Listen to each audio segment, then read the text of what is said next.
ഹർസി ഹർസി സ്കൂളിൽ പോകണ്ടേ?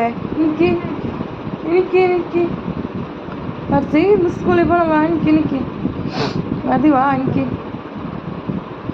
ഹർസി. Hello guys, പുതിയ വീഡിയോയിൽ എല്ലാവർക്കും സ്വാഗതം.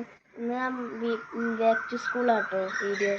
ഇന്ന് സ്കൂൾ വർക്കല്ലേ, ആദ്യത്തെ ദിവസമല്ലേ, അതുകൊണ്ട് വീഡിയോ ഇടാമെന്ന് വിചാരിച്ചു. അപ്പോൾ ഗൈസ്, നമ്മൾ മോർണിംഗ് ആക്ടിവിറ്റീസ് ചെയ്തിട്ട് വരാം. വെല്ലും കൂടെ കൊള്ളിണ്ടാക്കണം ഗൈസ്.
അപ്പോൾ ഗൈസ്, ഞാൻ സ്കൂളിൽ പോയിട്ട് വരാം.